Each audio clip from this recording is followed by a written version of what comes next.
Welcome to Ayurvedic studies. I am doctor Mahak Sharma और आज से आप मेरे साथ अष्टांग हृदय पढ़ेंगे। हम आज से अपना फर्स्ट चैप्टर पढ़ रहे हैं, आयुष कामी अध्याय। इसे हम 2 पार्ट्स में पढ़ेंगे और आज हम अपना पहला चैप्टर कर प्रथमो अध्याय। हमारा प्रथमो अध्याय है अर्थात आयुष कामी अध्याय व्याख्यास्यामः।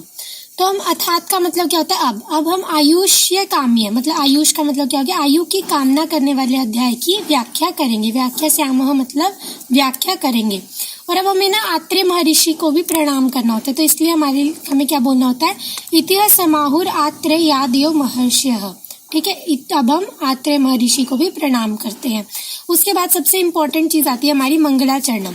मंगलाचरणम आपसे कोई भी सुन सकता है किसी भी ईयर में, तो मंगलाचरणम याद करना होता है हमने। तो एक बार पहले मंगलाचरणम का श्लोक देख लो। राग आदि रोगान सतत अनुशक्तान अशेष काय प्रसृतान शेषान औत्सुक्य मोह अर्ति दान जघान यो अपूर्व वैद्य नमोस्तु तस्मै। मतलब जो हमारे राग आदि रोग हैं वो सतत मतलब लगातार मनुष्य की काय को, मनुष्य के शरीर को में फैले हुए हैं। और उन्होंने क्या उत्पन्न कर दिया, उत्सुकता, मोह किसी चीज के प्रति मोह, अर्ति, और ये सब उत्पन्न कर दिया है। अब है जो वैद्य इसको नष्ट करता है, दान जघान मतलब नष्ट करता है, उस वैद्य को हम नमस्कार करते हैं, नमोस्तु तस्मै, उसको हम नमस्कार करते हैं।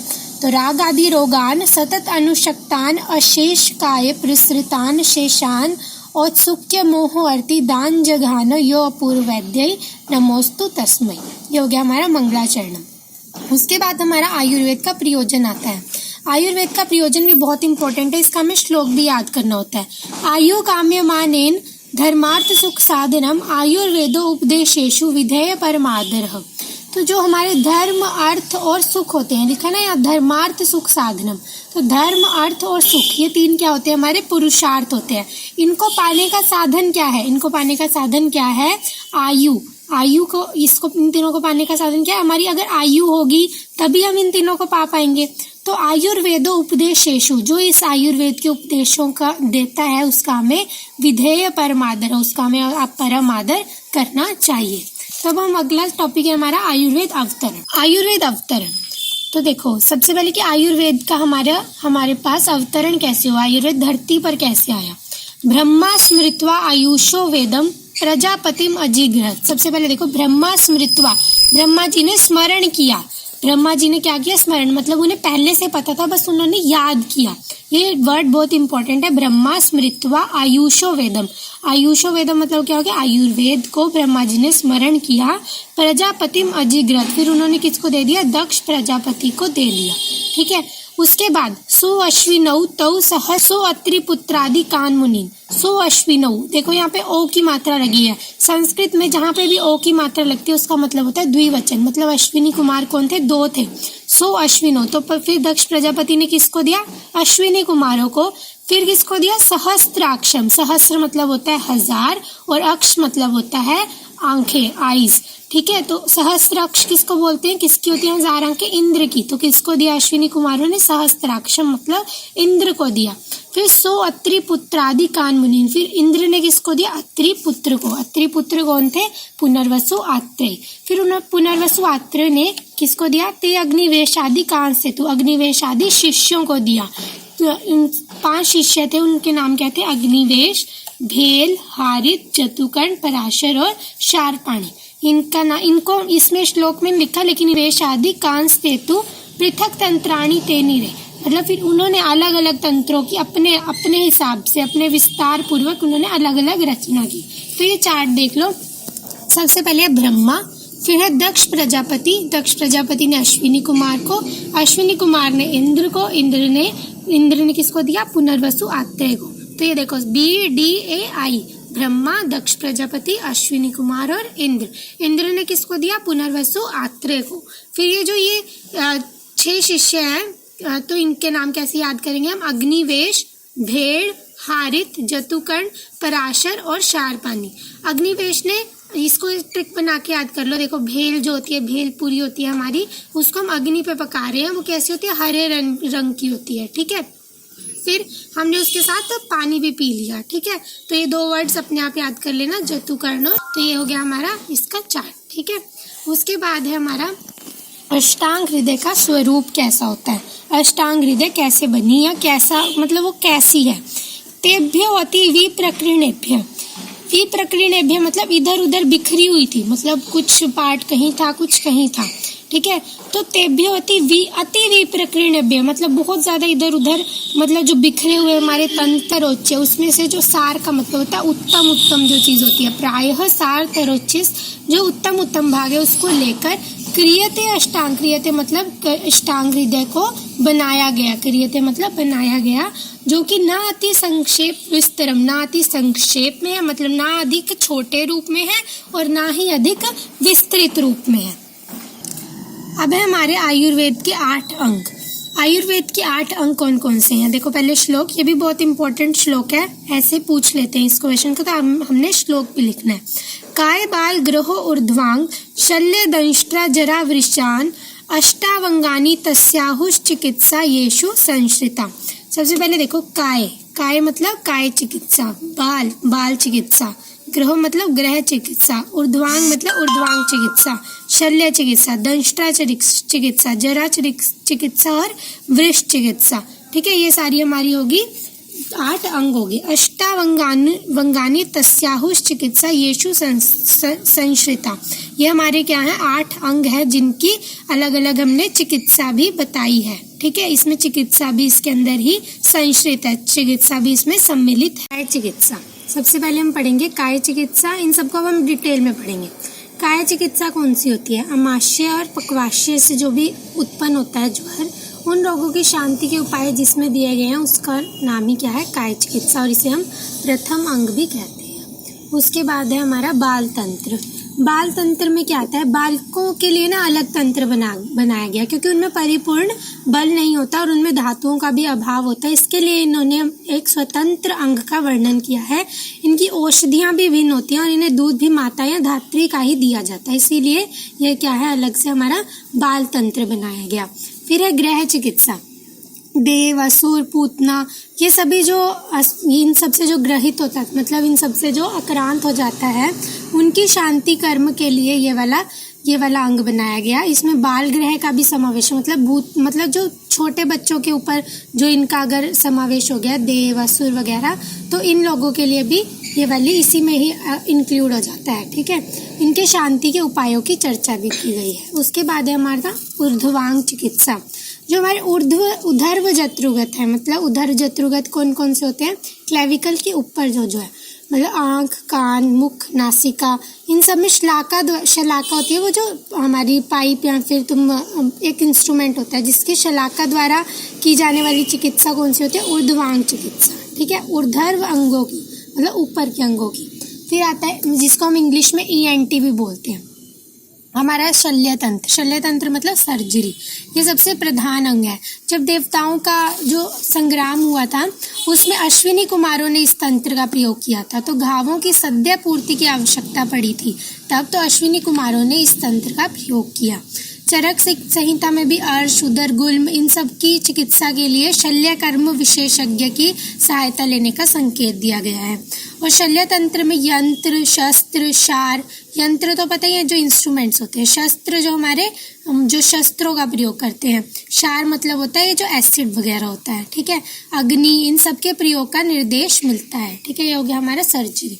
फिर है दंष्ट्रा चिकित्सा। दंष्ट्रा देखो, दंष्ट्रा मतलब ऐसे होता है दांत, अब सांप के मुख को हमने यहाँ पे दंष्ट्रा बोल दिया, ठीक है। और इसको अगध तंत्र भी बोलते हैं। अगध तंत्र उसे कहते हैं जिसमें सर्प आदि जांगम तथा वत्सनाभ आदि स्थावर, जांगम हो गया जो ये हमारे जानवर हैं, और ये जो स्थावर विष होते हैं वो कौन से होते हैं, जो पेड़ पौधों से उगते हैं। इन विषों के लक्षणों का और मिश्रित विषयों का मतलब 2 विष मिला के जो बन जाते हैं उन सब का वर्णन किया गया और शांति के उपायों का भी इसमें वर्णन किया गया है। उसके बाद आती है हमारी जरा चिकित्सा। जरा चिकित्सा या फिर रसायन तंत्र। रसायन तंत्र वह है जो वय स्थापन होता है, मतलब हमारी जो वय मतलब हमारी एज है उसको स्थापन करता है, मतलब उसको एक बरकरार रखता है, हमारी आयु को बढ़ाता है, मेधा को बढ़ाता है और रोगों का नाश करता है। तो ये कौन से हो गया, जरा चिकित्सा, इसको रसायन तंत्र भी बोलते हैं। उसके बाद है वृश्च चिकित्सा या फिर वाजीकरण तंत्र। इसमें क्या होता है, जो अल्प मात्रा वाले शुक्र है, ठीक है, उसका क्या करता है, संतर्पण करता है। जो दूषित शुक्र है उसको शुद्ध कर देता है, और जो क्षीण शुक्र है उसको बढ़ाता है। सूखे हुए शुक्र का उत्पादन के उपाय बताता है, ठीक है, और संतान उत्पादन शक्ति को पैदा करता है। ये थे हमारे 8 अंक।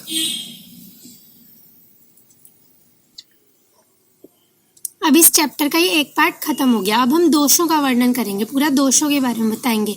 तो दोष हमारे कितने होते हैं, 3 दोष होते हैं। वायु, पित्तम, कफश, चेति, त्रयो दोषा समासतः। मतलब आयुर्वेद शास्त्र में संक्षेप में 3 दोषों का वर्णन है, वात, पित्त और कफ। अब हम यहाँ पे वी पी के लिख लेते हैं, ठीक है। वी से वात हो गया, पी से हो गया पित्त, और के से कफ। वात को हम किसके साथ रिलेट कर सकते हैं, वायु के साथ, पित्त को अग्नि के साथ, और कफ को जल के साथ, ठीक है। तो हमारे 3 दोष कौन से हो गए, वायु, पित्तम, कफश, चेति, त्रयो दोषाः समासतः। फिर उसके बाद है विकृत और अविकृत दोष कौन से होते हैं। विकृता, अविकृता देहम घनंती ते वर्तयन्ति च। देखो विकृत अवस्था में ये तीनों जो दोष होते हैं, वात आदि दोष होते हैं, अगर विकृत अवस्था में, विकृत से देखो, विकृत में ये क्या करते हैं, देह को घनंती, मतलब देह का क्या करते हैं, विकृत अवस्था में देह मतलब शरीर का ये क्या करते हैं, विनाश करते हैं। अब देखो अविकृता, यहाँ लिखा है ना अविकृता, अविकृता में क्या करते हैं, वर्तयन्ति मतलब जीवन दान देते हैं। विकृत अवस्था में जीवन दान देते हैं। विकृत कब हो जाएंगे ये, जब इनमें कोई भी वो होगी, कोई भी अगर खराबी आ गई तो उसको क्या बोलते हैं, विकृत अवस्था। और अगर ये सही है तो अविकृत। अगर विकृत अवस्था में हो तो हमारे शरीर का विनाश कर देंगे, और अगर अविकृत अवस्था में हुए तो जीवन दान दे देंगे। तो क्या श्लोक था, विकृता अविकृता देहम गणन्ति ते वर्तयन्ति च, ठीक है। आगे है दोषों के स्थान तथा प्रकोप काल, कि इनका स्थान कहाँ पे है। देखो इसमें श्लोक है, ते व्यापनो अपि हन्नार्भयोर अधो मध्य उधर्व संशय। अब देखो हम इसको ना तोड़ के पढ़ेंगे। सबसे पहले है ते व्यापनो अपि, इसका मतलब क्या हो कि ये तीनों दोष सदा शरीर में व्याप्त रहते हैं। इस वर्ड का मतलब क्या होगा कि ये तीनों दोष व्यापनो अपि मतलब पूरे शरीर में व्याप्त रहते हैं। अगला वर्ड है हरन्नाभ्योर। हरा मतलब क्या हो गया यहाँ पर, हृदय, और नाभ्योर मतलब नाभि, हृदय और नाभि के। फिर अधो, मध्य और उधर्व। अधो, मध्य और उधर्व। अधो मतलब क्या हो गया, नीचे, नाभि के नीचे कौन होगा, वात का स्थान हो गया। नाभि और इसके हृदय के दोनों, देखो हृदय और नाभि के मध्य में कौन रहता है, पित्त रहता है। और उधर्व मतलब ऊपर दोनों के ऊपर कौन रहता है, कफ रहता है। संश्रय मतलब आश्रित है। ये डायग्राम देखो, ये हो गया हमारा हृदय और ये होगी ब्लैक वाली नाभि, ठीक है। इन दोनों के देखो नीचे क्या था, अधो कौन था, वात। इन दोनों के मध्य कौन था, पित्त। और इन दोनों के ऊपर कौन है, कफ, ठीक है। उसके बाद है वय आदि के अनुसार काल। अब देखो इसमें श्लोक कैसे है, वयो अहो रात्रि भुक्ता नाम, ठीक है। वयो मतलब होता है हमारी एज, अहो मतलब दिन, रात्रि मतलब रात, और भुक्त मतलब हमारा अन्न मतलब खाना। इसमें फिर है वयो अहो रात्रि भुक्ता नाम ते अंत मध्य आदि का क्रमात्। ये इतना सही श्लोक है। तो मतलब हम इसको श्लोक में थोड़ी सी ट्रिक क्या, देखो इसमें इन सब वर्ड्स को ना हमने 3 पार्ट्स में डिवाइड कर लेना, अंत, मध्य और आदि। अब देखो वयस का अंत क्या होगा, मतलब हमारी एज का अंत क्या होता है, वृद्धावस्था, ठीक है। हमारी एज की मध्यावस्था कौन सी होती है, यौवन अवस्था। और हमारी एज की सबसे आदि मतलब शुरू की अवस्था कौन सी होती है, बाल्यावस्था। तो अंत में कौन होगा, वात, और मध्य में कौन होगा, पित्त, और लास्ट में हमारी मतलब शुरू में हमारी जब हम बाल्य अवस्था में होते हैं तब कौन सा दोष होता है हमारे अंदर, मतलब पड़ा हुआ कौन सा दोष होता है, कफ, ठीक है। अब अहो मतलब दिन का अंत क्या होता है हमारे, दोपहर के 2 बजे से शाम के 6 बजे तक, कौन सा होता है ये, दिन का अंत। दिन का मध्य क्या होगा, 10 से 2 बजे तक। आदि क्या होगा दिन का, 6 से 10 बजे तक। तो अंत में कौन है, अंत में हमेशा वात, पित्त हमारा हमेशा मध्य में, और कफ हमारा हमेशा आदि में। ऐसे ही रात्रि का अंत कौन सा होगा, रात के 2 से 6, और मध्य कौन सा होगा, 10 से 2 बजे, और हमारा आदि क्या होगा, शाम को 6 बजे से 10 बजे तक। तो अंत में कौन होएगा, वात, फिर पित्त, और शुरू में हमारा कफ, ठीक है। और उसके बाद आता है भुक्त का अंत, मध्य और आदि। अब हम खाना खा रहे हैं, ठीक है। पचने से पहले क्या, पचने से के बाद के टाइम को हम क्या कहेंगे, अंत, ठीक है। तो उस वक्त कौन दोष सब प्रभावित होता है, वात। और मध्य में जब पच रहा होता है खाना, ठीक है, तो क्या होता है, पित्त। और शुरू में आदि में पचने से पहले कौन होता है, कफ, ठीक है। तो ये हो गया हमारा वय के आदि के अनुसार काल। दोषों का अग्नि पर प्रभाव। अब है तैर्भवे द्विष्मस्तीक्ष्णो मंदश्चग्नि समहे समहे, मतलब अग्नि कैसी होती है, देखो द के नीचे लिखा हुआ है विषम, तीक्ष्ण और मंद। विषम किसकी होती है, वात की, ठीक है, और तीक्ष्ण किसकी होगी, पित्त की। अब देखो पित्त को हमने आग अग्नि के साथ ही कंपेयर किया था, तो पित्त की तो तीक्ष्ण ही होगी। तीक्ष्ण मतलब होता है बहुत तेज, विषम होता है कि जो मतलब हो भी सकती है नहीं भी, मतलब फ्लक्चुएट करती है हमारी अग्नि, ठीक है। मंद मतलब कम होगी, ठीक है, तो वो किसकी होगी, कफ की। और सम किसकी होगी, जिसके वात पित्त कफ सम मात्रा में है, तीनों बैलेंस है, उसकी अग्नि कैसी होगी, सम होगी, ठीक है। अब आ गया आगे हमारा दोषों का कोष्ठ पर प्रभाव। कोष्ठ हमारा, कोष्ठ किसको कहते हैं, कोष्ठ एक जो भी जैसे हमारे ऑर्गन्स जिसके भी अंदर रखे जाते हैं ना, उसको कोष्ठ कहते हैं, मतलब कोष्ठ संदूक टाइप, जैसे अब हमारे लंग्स है वो प्लूरा के अंदर होते हैं, ठीक है, उसको क्या बोलते हैं, कोष्ठ। अब कोष्ठ का कैसा प्रभाव होता है, कोष्ठः क्रूरो मृदुर मध्यो मध्यः स्याते समेरपि। जो हमारा कोष्ठ है, क्रूर कब किसका होगा, जो जिसमें वात होगी, ठीक है, मृदु किसका होगा, पित्त वाले का, और मध्य किसका होगा, कफ का, और जिसका वात पित्त कफ सम है उसका भी क्या हो गया, मध्य है। तो कोष्ठः क्रूरो मृदुर मध्यो मध्यः स्याते समैरपि, ठीक है। अब है दोषों से गर्भ की प्रकृति का वर्णन कैसे करेंगे हम। शुक्र आर्तव स्थिर जन्मादो विशेषण विष्क्रिमे, मतलब शुक्र आर्तव में अधिकता से उत्पन्न जो भी दोष की अधिकता होगी, ठीक है, मतलब शुक्र और आर्तव में कौन से दोष अधिक हैं, उसकी अधिकता से 3 प्रकृतियां बनती है। तैश तिस्र, तिस्र मतलब 3 प्रकृतियां बनती हैं, हीन, मध्य और उत्तम। 3 प्रकृतियां कौन सी होगी, हीन, मध्य और उत्तम। हीन किसकी होगी, वात प्रकृति वाला, पित्त की क्या होगी, मध्य, और उत्तम प्रकृति वाला कौन होगा, हमारा कफ होगा। सम धातु समस्तासु श्रेष्ठा, मतलब सम धातु जिसकी सारी धातुएं भी सम होगी, उसकी प्रकृति भी क्या होती है, श्रेष्ठ होती है। और निंद्या द्विदोषजा, मतलब 2 दोषों के मिश्रण से, जैसे वात और पित्त प्रकृति हुई, या पित्त या कफ हुई, या फिर कफ या वात हुई, तो वो कौन सी होती है, निंदनीय होती है, ठीक है। आगे आता है हमारे दोषों के गुण। वात पित्त कफ के अलग अलग गुण क्या हैं, जैसे हर एक व्यक्ति के गुण होते हैं, वैसे ही वात पित्त कफ के भी अलग अलग गुण होते हैं। ये बहुत इंपॉर्टेंट है इस चैप्टर में। वैसे तो सारे ही श्लोक इंपॉर्टेंट है, सभी श्लोक हमें याद करने पड़ेंगे, हर जगह काम आएंगे, वो आपके फिजियो में भी और अष्टांग में भी। तो वात के हमारे गुण क्या होंगे, तत्र रुक्षो, रुक्ष मतलब ड्राई, लघु, लघु मतलब छोटा, शीतः ठंडा, खर मतलब खुरदरा, सूक्ष्म छोटा, चलो मतलब चलता रहता है, हमेशा चल्यमान अवस्था में रहता है। तत्र रुक्षो लघु शीतकर सूक्ष्म चलो अनिलः, ये हो गए हमारे वात के गुण। अब है पित्त के। पित्तम सस्नेह मतलब स्नेह युक्त, तीक्ष्ण मतलब तीखा, मतलब एकदम से तीक्ष्ण होता है, उष्ण होता है, गर्म होता है, लघु छोटा होता है, विश्रम, सरम और द्रवम, ठीक है। सर मतलब हो गया हमारा जो चलता रहता है, द्रव मतलब लिक्विड अवस्था में होगा, ठीक है। कफ के गुण क्या है, स्निग्धः शीतो, गुरुर मंदः, श्लक्षण मृत्सनः, स्थिरः कफः। स्निग्ध क्या हो गया, स्निग्ध जो हमारा चिकनापन होता है, शीत ठंडा होता है, गुरु मतलब भारी होता है, मंद मतलब थोड़ा धीमी गति से चलता है, ठीक है। श्लक्षण क्या होता है हमारा, श्लक्षण का मतलब होता है पिच्छल से, मतलब चिपचिपे से उल्टा वाला, ठीक है। मृत्सन होता है मिट्टी जैसा, तो स्थिर और स्थिर मतलब ये स्थिर रहता है, तो ये क्या हो गया, कफः। अब है आगे संसर्ग तथा सन्निपात की परिभाषा। संसर्ग सन्निपातश्च तद द्वित्रिशय कोपतः। देखो संसर्ग 2 दोषों का, संसर्ग के साथ देखो द्वि, ठीक है, 2 दोषों का क्षय और वृद्धि, कोपतः मतलब वृद्धि, 2 दोषों की एक साथ जब क्षय वृद्धि होगी तो उसको क्या बोलेंगे, संसर्ग। और सन्निपात किसको बोलेंगे, त्रि, देखो यहाँ त्रि है ना, त्रि तीनों दोषों की क्षय और वृद्धि जब होगी तो उसको क्या बोलेंगे, सन्निपात बोलेंगे, ठीक है।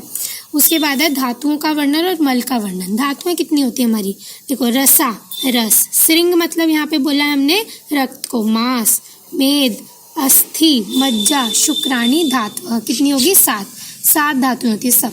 और इनको क्या बोला गया, दूष्य, क्योंकि वात आदि दोष द्वारा ये दूषित की जाती है, इन्हीं को वात आदि दोष दूषित करते हैं, इसलिए इनको क्या बोलते हैं, दुष्य। और मल कितने होते हैं, मला, मूत्र, शकृत, स्वेद, मूत्र, पुरीश और स्वेद, ये 3 क्या हो गए, मल हो गए। 7 धातुएं और 3 मल, ठीक है। अब है दोष धातु मलों की वृद्धि और क्षय। देखो इस श्लोक को भी हम तोड़ते हैं, वृद्धि समानेश सर्वेषां, मतलब अगर समान गुण वाली कोई चीज़ होगी, मतलब उसके जैसे अगर समान चीज़ होती है तो वो चीज़ क्या करती है, बढ़ती है। ऐसे ही समान गुण वाले पदार्थ का अगर हम सेवन करेंगे तो उस दोष की क्या होगी, वृद्धि होगी। जैसे वात क्या था, रुक्ष था ना हमारा वात, तो अगर हमने रुक्ष खाना खाया तो हमारा वात क्या करेगा, बढ़ेगा, क्योंकि उसके समान गुण है। ठीक है। विपरीत विपर्य, मतलब और अगर इसके विपरीत खाएं तो उसका क्या होगा, क्षय होएगा। मतलब अगर रुक्ष से उल्टा स्निग्ध खाएं तो हमारा वात का क्या होगा, क्षय होगा। समझ के, वृद्धि समाने सर्वेषां विपरीतै विपर्यः। अब है हमारा रसों का वर्णन। रसः स्वाद्व अमल लवण तिक्तोष्ण कषायकः। स्वाद्व किसको बोलते हैं, मधुर रस को। अमल किसको, अमल मतलब खट्टा, लवण मतलब नमकीन, तिक्त और कटु और कषाय। देखो यहाँ पे तिक्त को उष्ण भी बोला है। ठीक है, उष्ण क्यों बोला, देखो त्रिकटु होती है ना हमारी शुंठी, मरीच और पिपली, उसको त्रय उष्ण भी बोलते हैं। ठीक है, तो इसका दूसरा नाम उष्ण भी होता है। ठीक है, ये कितने होते हैं, 6 रस होते हैं। ठीक है, हमारे इसमें। ठीक है, अब जो षड द्रव्य आश्रित आसक्त, ये रस भिन्न भिन्न द्रव्यों में आश्रित होते हैं। सारे द्रव्यों में ये रस भिन्न भिन्न द्रव्यों में आश्रित होते हैं, ये 6 रस। ठीक है, आगे है, अब देखो कषाय रस कौन सा होता है, कर्षण करता है, जो जैसे आंवला हमारे मुख को पूरे को सुखा देता है। कटु हमें पता ही है, जो उष्ण शुंठी मरीच पिपली होती है। ठीक है, तिक्त हो गया हमारा, जो मिर्च वगैरह होती है, क्या होती है, तिक्त होते हैं। ठीक है, उसके बाद आ गया हमारा रसों का वात आदि पर प्रभाव क्या होता है। तद्याथा मारुतम घनंती, जो अभी देखो वात आदि पे कैसे प्रभाव पड़ेगा। तद्याथा मारुतम घनति, मारुत बोलते हैं हवा को। ठीक है, हनुमान जी को बोलते हैं ना मारुति, तो उनको क्यों बोलते हैं मारुति, क्योंकि वो पवन पुत्र थे। तो मारुतम किसको बोलते हैं, हवा को, मतलब वात को। वात को हनन कौन करता है, तद्याथा मतलब शुरू के 3, प्रथम 3 मधुर, अमल और लवण, माल, MAL माल, ये इसको नष्ट करते हैं, वात को नष्ट करते हैं। त्रयस्तिक्त आद्य कफम, त्रयस्तिक्त आदि जो होते हैं, कटु तिक्त कषाय किसको करते हैं, कफ को नष्ट करते हैं। और कषाय तिक्त मधुरः पित्त मन्य तु कुर्वते, कषाय तिक्त और मधुर किसको करते हैं, वात को नष्ट करते हैं। ठीक है, माल वात को, कटु तिक्त कषाय कफ को, और वात को कौन नष्ट करता है, कषाय तिक्त और मधुर। ठीक है, ऐसे इसका श्लोक भी हमने 3 पार्ट में तोड़ के कर लिया। आगे हमारा द्रव्य का वर्णन। द्रव्य 3 टाइप के होते हैं, शमनम, कोपनम और स्वस्थित। द्रव्यमिति त्रिधा, शमन जो मतलब वात आदि दोषों का शमन करेंगे, मतलब उसको हमारे शरीर में ही सप्रेस कर देंगे, अंदर रखेंगे। कोपन मतलब कुपित करने वाले, ठीक है, जो हमारे उनको खराब करेंगे। स्वस्थित जो हमें स्वस्थ रखे। शमन करने वाले कैसे होंगे, जैसे तेल, घृत, मधु। तेल किसका शमन करता है, वात का। घृत किसका करता है, पित्त का। और कफ किसका करता है, मधु किसका करता है, कफ का। ठीक है, और कोपन कौन सा है, जो कुपित करते हैं, जैसे राजमाश। अगर हम दूध और मछली का भी एक साथ सेवन करते हैं तो ये भी क्या करता है, हमारे दोषों को कुपित करता है। ठीक है, और स्वस्थ पुरुष को स्वस्थ बनाने के लिए भी कुछ द्रव्य होते हैं, उन्हें क्या बोलते हैं, स्वस्थ हित, जो सभी स्वस्थ व्यक्तियों के लिए होते हैं।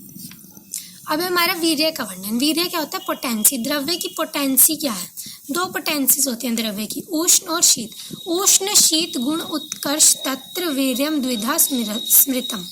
द्रव्य में उष्ण और शीत गुण की अधिकता से, मतलब इन दोनों गुण की अधिकता सबसे ज़्यादा होती है, इसीलिए वीर्य भी 2 टाइप का होता है, शीत वीर्य और उष्ण वीर्य। हम कहते हैं ना इसकी तासीर कैसी है, बोलते थे पहले लोग कि इसकी तासीर कैसी है, शीत तासीर का, ठंडी तासीर का है, गर्म तासीर का है।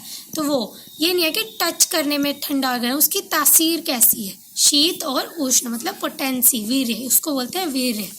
विपाक, विपाक का मतलब क्या होता है, जब हमने खाना वगैरह पच गया, ठीक है, आहार के पचने के बाद जो उसमें रस बना, उसको क्या बोलते हैं, विपाक बोलते हैं। त्रिधा विपाको द्रवस्य, 3 विपाक होते हैं द्रव्य के, स्वाद व अमल कटुकात्मक, मतलब मधुर। स्वाद में मैंने बताया था मधुर, अमल और कटु 3 होते हैं, मधुर, अमल। मधुर और लवण रस जो होंगे हमारे, उनका विपाक क्या होगा, मधुर। अमल रस वालों का विपाक क्या होगा, अमल। कटु तिक्त कषाय का विपाक क्या होगा, कटु। ठीक है, तो 3 ही विपाक होते हैं। रस का ज्ञान हमें कैसे होता है, जो ये मधुर, अमल, लवण, कटु तिक्त कषाय 6 हमने रस पढ़े थे, उनका ज्ञान हमें कैसे होता है, जीभ के स्पर्श द्वारा, जीभ से। विपाक का कैसे होगा हमें ज्ञान, कार्य को देख के, कि वो हमारी बॉडी के अंदर कैसा कार्य कर रहा है। ठीक है, और वीर्य का कैसा होगा, प्रत्यक्ष से, या देख के, या फिर अनुमान के द्वारा। ठीक है, विपाक का ज्ञान कब होता है, हमें आहार के पचने के बाद। द्रव्यों के गुणों का वर्णन। गुरु मंद हिम स्निग्ध श्लक्षण सांद्र मृदु स्थिरः गुणः स सूक्ष्म विशदा विंशति स विपर्य। देखो गुरु, मंद, हिम, स्निग्ध, श्लक्षण, सांद्र, मृदु और स्थिरा, सूक्ष्म और विशद, ये कितने हो गए? 10 हो गए। लेकिन यहाँ तो लिखा है 20 है, तो ये सविपर्य का मतलब इसके अपोजिट भी। तो देखो हम इसके अपोजिट हमने खुद बनाने हैं, ठीक है। गुरु, सबसे पहले क्या था? गुरु। गुरु मतलब भारी, भारी का उल्टा क्या हो गया? हल्का। हल्का उसको क्या बोलते हैं? लघु। फिर क्या था? मंद। मंद का मतलब क्या हो गया? स्लो। मंद का उल्टा तीक्ष्ण मतलब तीखा। फिर है हिम। हिम मतलब शीतल। हिम का उल्टा उष्ण मतलब गर्म। फिर है स्निग्ध। स्निग्ध का मतलब क्या हो गया? चिकना। स्निग्ध का उल्टा क्या होता है? रुक्ष मतलब रूखा। श्लक्ष्ण मतलब साफ। और खर मतलब इसका उल्टा खुरदरा सा होता है, ठीक है। श्लक्ष्ण मतलब स्मूथ। सांद्र क्या हो गया? गाढ़ा। द्रव मतलब पतला। मृदु क्या होता है? कोमल। और इससे उल्टा कठिन मतलब कठोर। स्थिर मतलब जो चलता ना हो, एक जगह स्थिर रहे। सर मतलब जो चलता हो, विचरण करने वाला। सूक्ष्म मतलब बारीक। स्थूल इससे उल्टा मोटा। विशद मतलब जो टूट जाए। पिस्टल मतलब जो चिपचिपा लसीला सा होता है। तो ये थे द्रव्यों के 20 गुण। विंशति, विंशति मतलब 20। और ये हमारा यहाँ पे फर्स्ट चैप्टर का खत्म होता है। कल हम करेंगे सेकंड पार्ट।